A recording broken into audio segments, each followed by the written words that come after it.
I'm Marco, and this talk is about iOS Wi-Fi and some sandbox topic. So a little bit about me, very briefly. My name is Marco Grassi, and I'm a member of Keen Security Lab of Tencent. And previously we were known as Keen Team. And my main focus is iOS, Android, macOS, and in particular sandboxes. And also recently I'm doing a little bit of virtualization. In the last 2 years, I've been member of some .1 teams for macOS, iOS, and VMware. And if you want to follow me on Twitter or stay in touch, my Twitter handle is Marco Grass. What about Tencent Keen Security Lab? We were previously known as Keen Team, and we are a white hat security researcher. And we usually compete in .1, and we are based in Shanghai, China. And our blog, English blog, is at that link, and our Twitter is that one. And if someone is interested in joining, please ping me.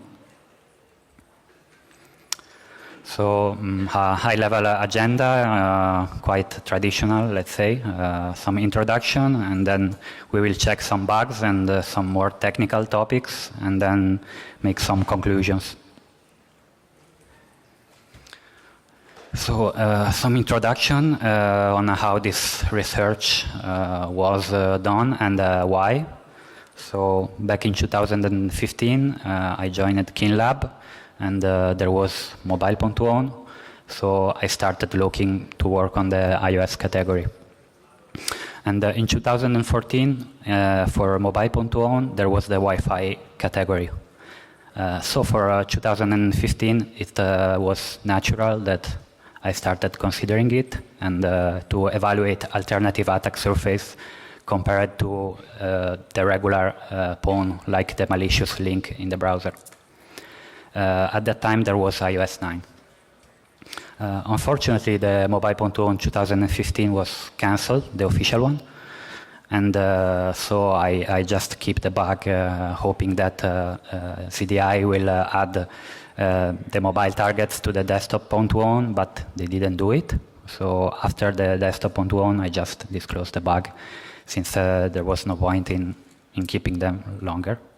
And it turned out to be the right choice, because in mobile.1 2016, there was no Wi-Fi category. So the rules last year changed, and in 2016, mobile.1, the only allowed way to attack an iOS device was through a malicious URL that will be open in mobile Safari. And last year, it was not possible to touch the Wi-Fi or Bluetooth or whatever. And from this malicious URL, you have either to steal some sensitive data or install an application. And that's sad, because in 2014 and the previous year, there were more targets, such as proximity network or baseband. So some previous related research on iOS and Wi-Fi. It was targeted in 2015 by Mark Dodd at RacksCon, and he made a great presentation on airdrop as a target. And I really suggest you to check his slide and research, because it's very interesting. So what about Wi-Fi on iOS? Maybe you noticed that there is something called the captive portal. And for example, when you are at Starbucks or at the hotel at Marina Bay Sands, when you join a Wi-Fi, what happens? Well, a captive portal pop-up is bring to the front of the user automatically without clicking anything. And that seems a promising target, because it's rendering HTML content. And I find it interesting that on iOS, this procedure is automatic when you join a Wi-Fi. But on Android, usually it's not, except some customization or something like that. You have to click a notification to sign in to the Wi-Fi. A little bit of curiosity. It's funny because in the last WikiLeaks, in the Vault 7 dumps, there was also some bit of information about the iOS captive portal, and I found that interesting. So what about captive portal on iOS? How does it work? As a user experience, you see a UI that pop up when there is a captive portal system in the network, and this UI is called websheet.app. And websheet.app is a system application, and it resides in the application folder, as you can see in the screenshot. And but how does it trigger? So when you join a Wi-Fi network, your device will make a request to a predefined URL to see if it's reachable. And this URL is captive.apple.com/hotspotdetect.html. And actually, also other devices made similar procedure, like Google queried their own server to see if they are reachable. And if the server is reachable, it will return to you normally this HTML content, like success, title success, body success. And but if something happened to the connection, such as a redirect or a different HTML content is returned, then WebSheet will be prompted to the user, showing the HTML content or the redirect in order to make the user log in into the Wi-Fi. So very bad drawn schematics. It's about this is a regular Wi-Fi without any captive portal. So your device will ask captive.apple.com for hotspot detect, and if the Apple server is reachable, then it will return a HTML page with success in it. It means that the network is unlocked and your device is good to go. There's no need to make you log in into a captive portal. What happened with a captive portal appliance? Your device will ask for hotspotdetect.com on captive.apple.com, and the captive portal device will not make you reach the internet because you didn't log in. So it will send you a redirect or different HTML content, and this content or redirect will be rendered in websheet.app and make you log in. So websheet.app use a web view internally and doesn't have the GIT because it lacks of the entitlements. And but still, it's a WebKit, so it has bugs and can be used for initial code execution.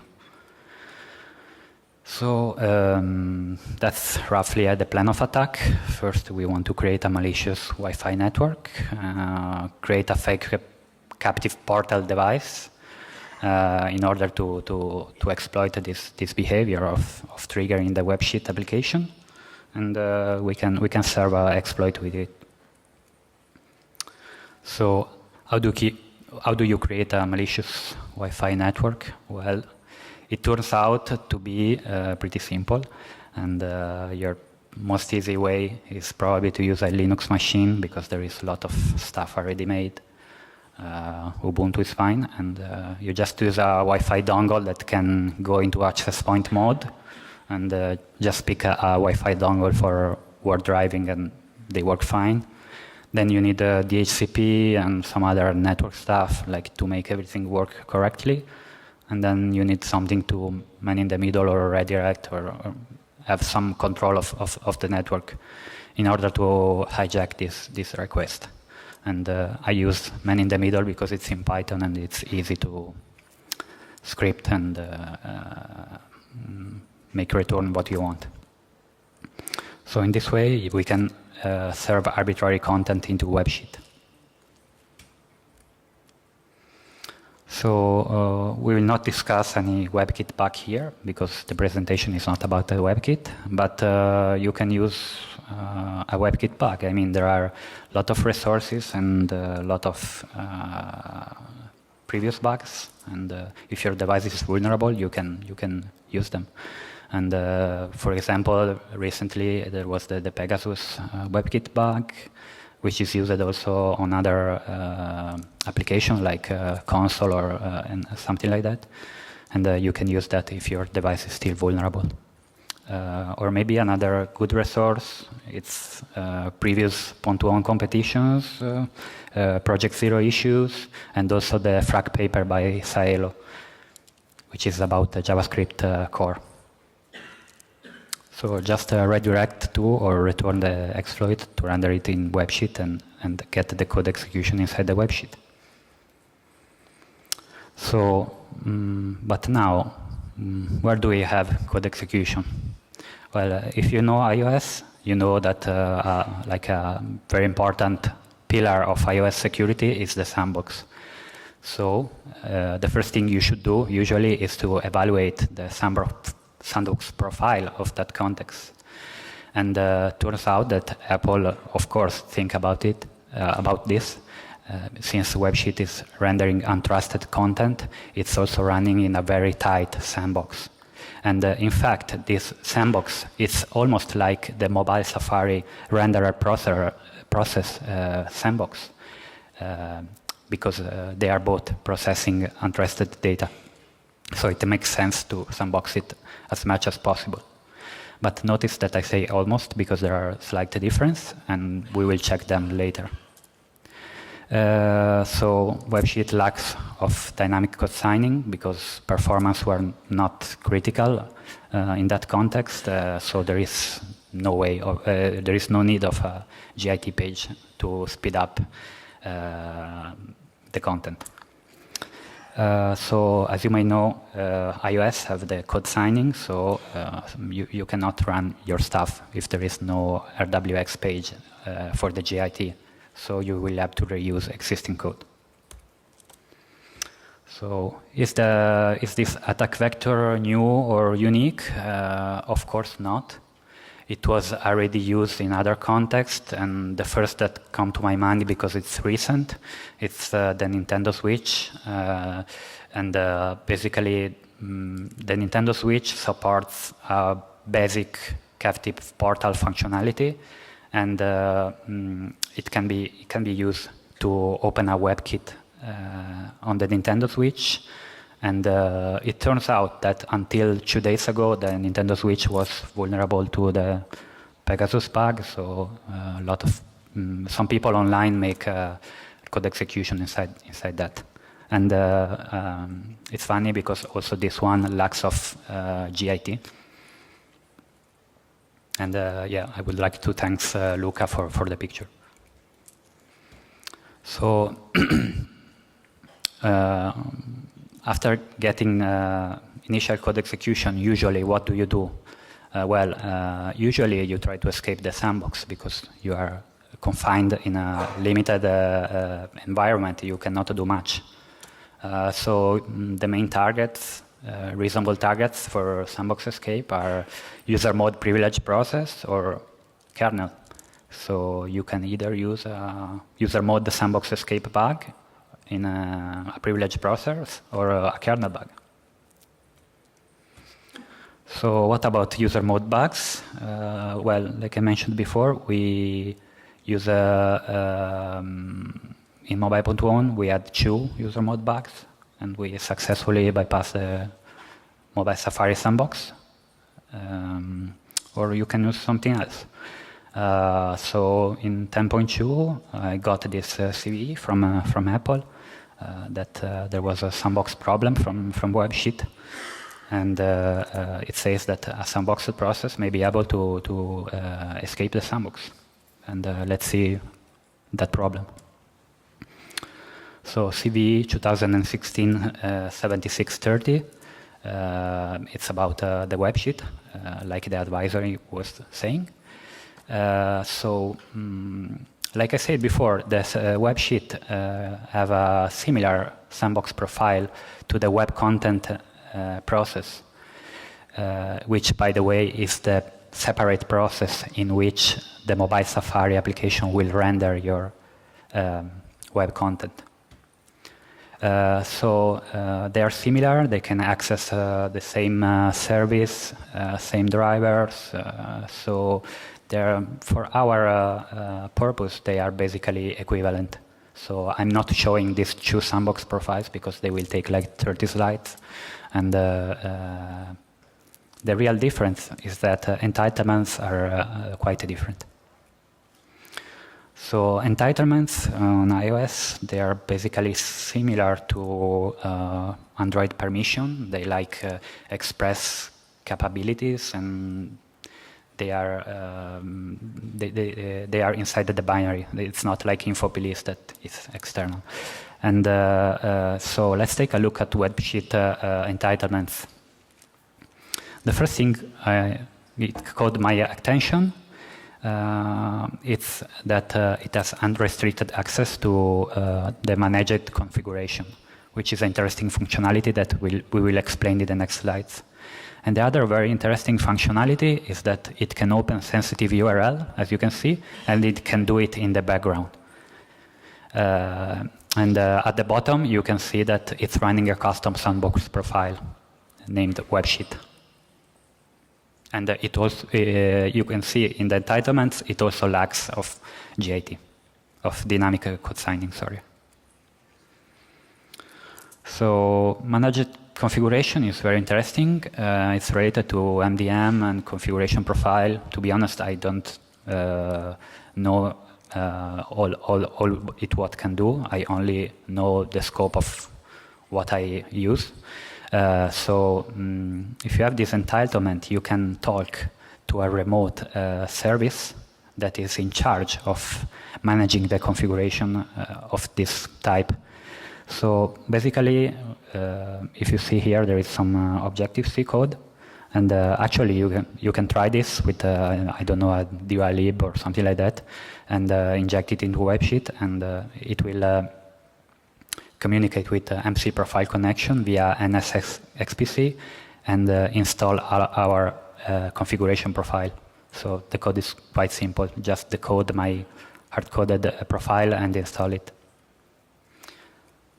So how do we create a configuration profile? Well, there is a tool for that. It's called Apple Configurator 2, and it's in the App Store. And I think it's supposed to be used by network administrator or MDM or something like that. And it can basically specify a lot of options for the configuration of the iOS device. And you can specify a proxy, you can embed the certificates, you can add Wi-Fi, VPN, APN settings, and other stuff. It's quite comprehensive. So if we install this kind of certificate, what do we gain? Well, since we can bundle certificates, as you can see here in the picture, for example, I just embed a Burp certificate, a root certificate authority from Burp.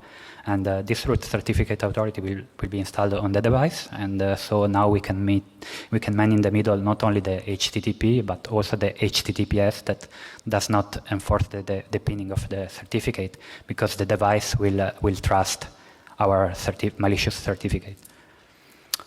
And also we have also some other side effect capabilities, such as specifying the APN and something like that. So it's quite powerful. But we are not really interested into that.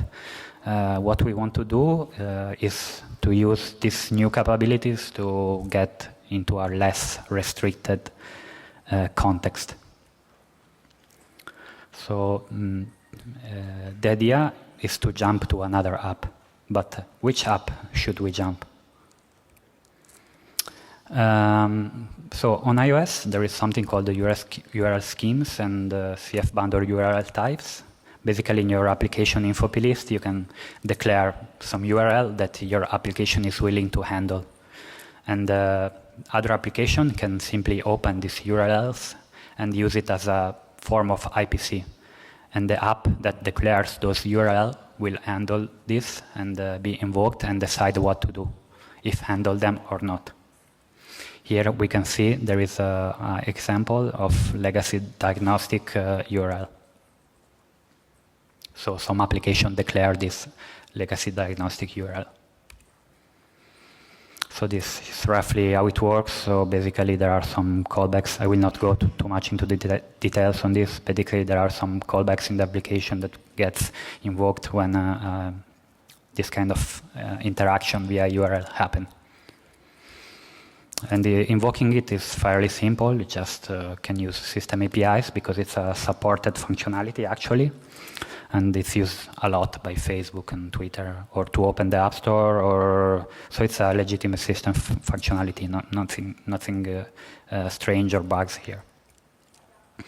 So if you don't have some entitlements when you do this, probably you will get some pop-ups, and so it's not good for us because the user will have to click to accept and to open this. But fortunately, our WebSheet application have enough power to don't prompt any confirmation, thanks to open sensitive URL entitlement and open in the background entitlement. So what we will do is open another application called iOS Diagnostic.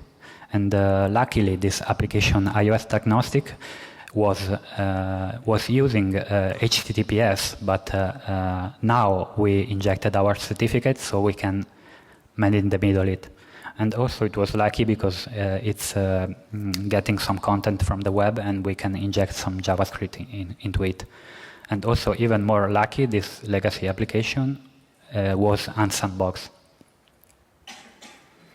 So this pseudocode will just install the malicious profile as we explained, and then it will open the URL triggering the legacy diagnostic URL and opening the iOS diagnostics application, and it will jump to that application, which runs unsandboxed again, and it will fetch a HTTPS URL, and we can man in the middle it, and use the same bug to get code execution out of the sandbox.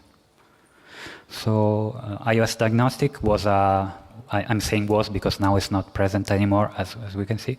It's a application which I don't know the purpose, but I just found it because I was auditing all the URL handler on the iOS and trying to see if everyone was using HTTP or HTTPS. And it turned out that this was, and so we can jump into this. So this is some kind of crappy code of the malicious proxy. As you can see, it's very simple. So the first part is targeting the web sheet and just serve something. And then if the second one is some request made by the other application. So another consideration, is this jumping through application and web view a new topic? And the answer is no again. You should check this talk by my friends, Flanker and Lyogaming, on Android, and they use a similar technique on Android Mobile.2 in 2016, which I think it's quite good technique because with a single memory corruption you can reuse twice. And so it's a single memory corruption plus logic bugs, which is nice, I think. And also another example is by Loki Hard of Project Zero. It's a little bit similar, but I think it shares some context, some concepts, sorry. And basically from Safari, it was able to jump to the, on macOS, on Safari, it was able to jump to the help viewer. Small video, if it works. So a small video with some shortcuts.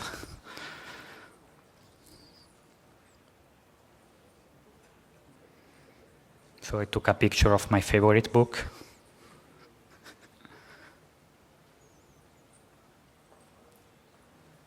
And then I joined my Wi-Fi, which is... Oh, it's not. Oops, sorry, it's not working. Fail. Oh, just shit.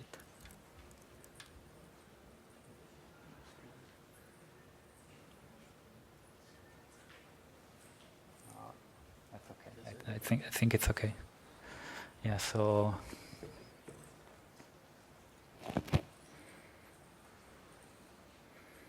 So my favorite book again.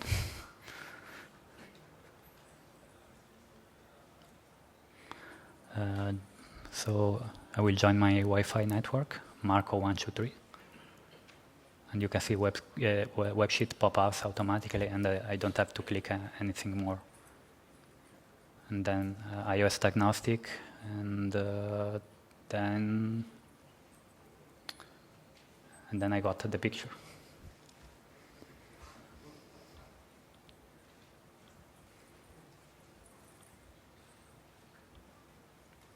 Whoops. Sorry.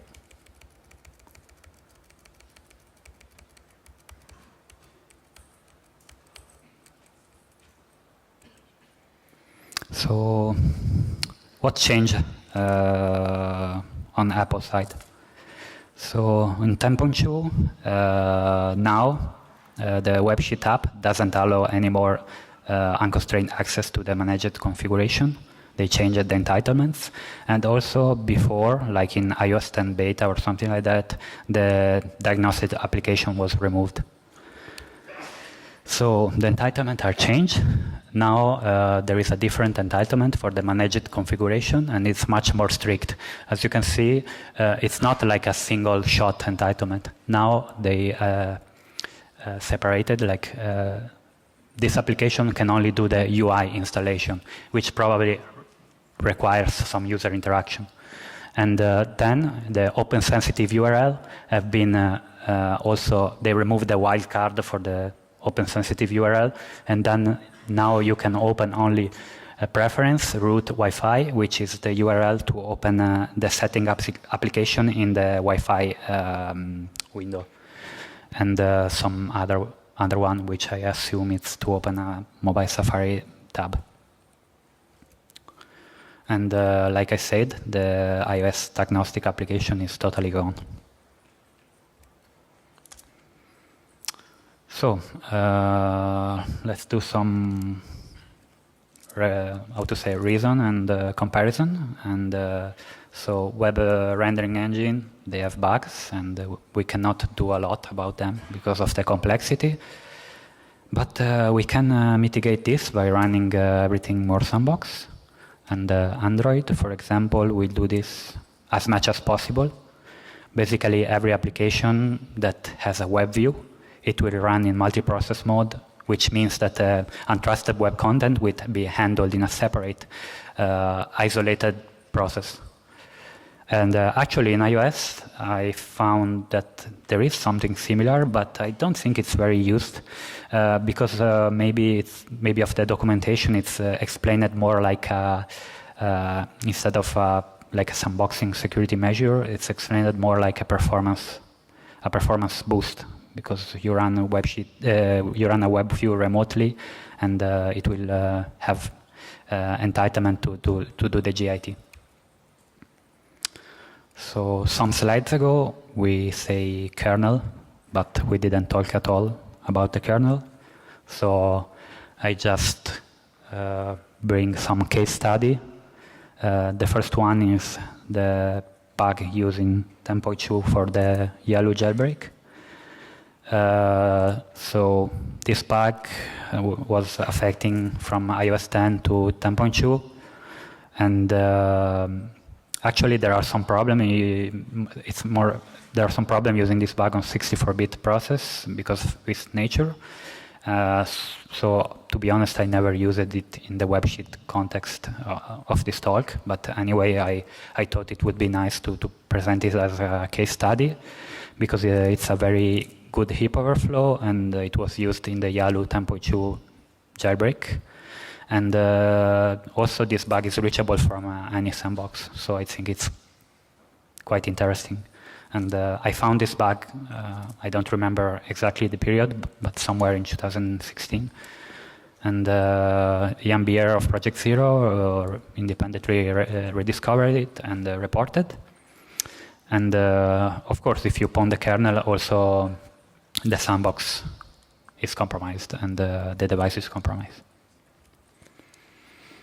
So what about this bug? This bug is in the Mac part of the XNU kernel, And it's inside this trap called the Mac voucher extract utter receipt trap.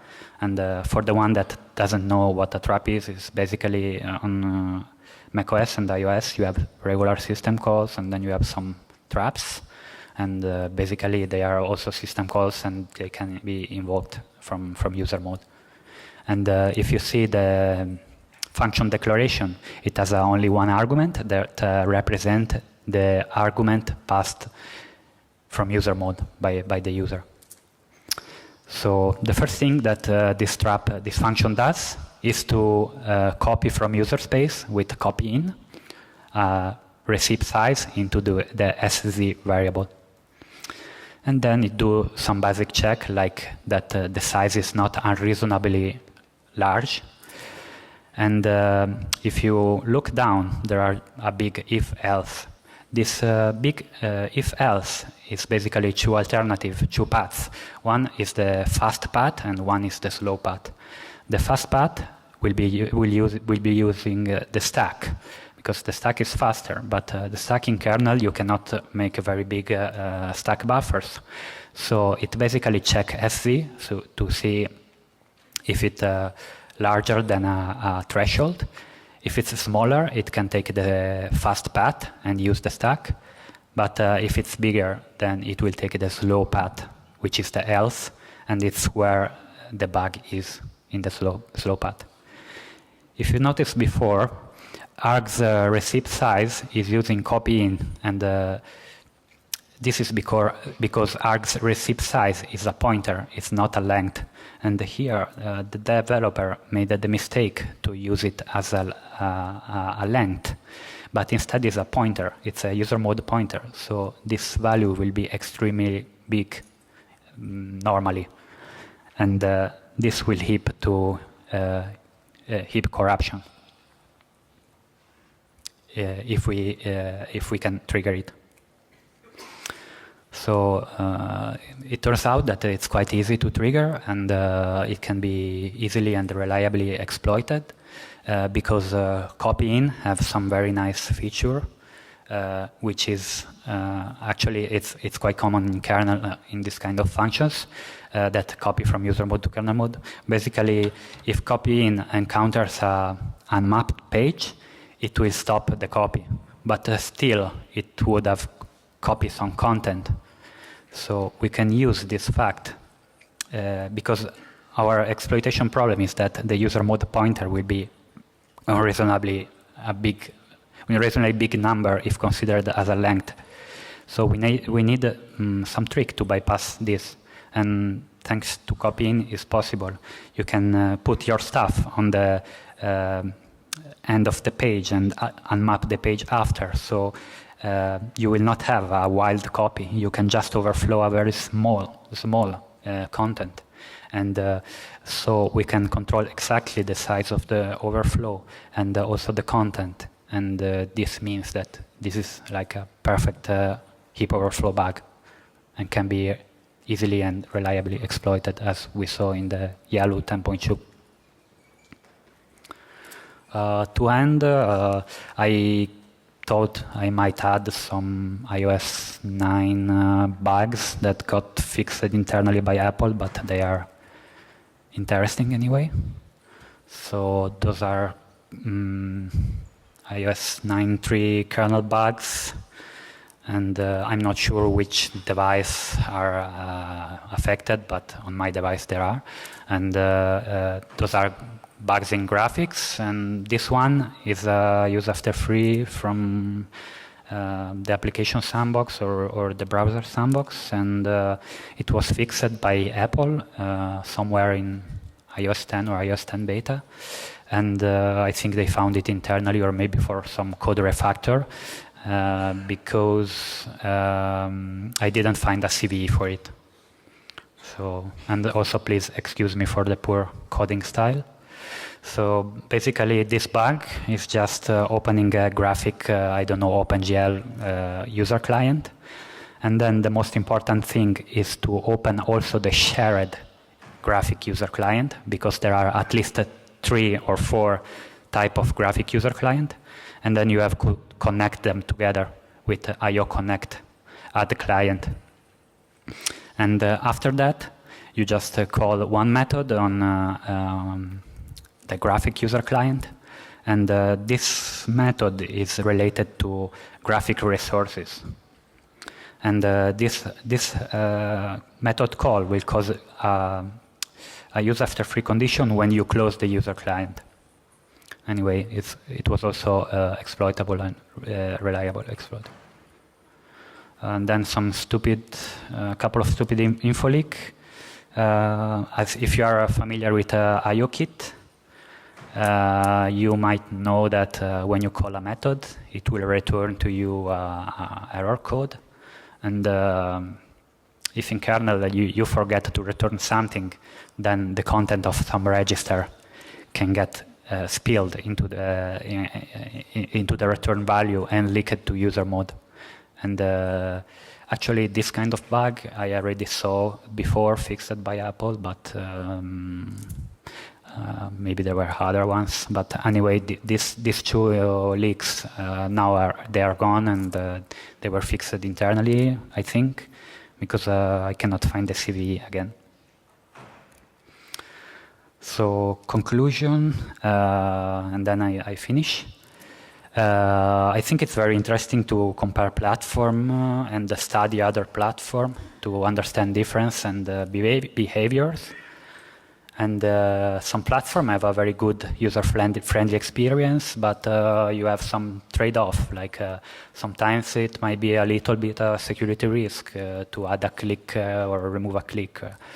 And Sandbox are, of course, extremely important to contain attacks and force the attack chain to be longer, which is good for security.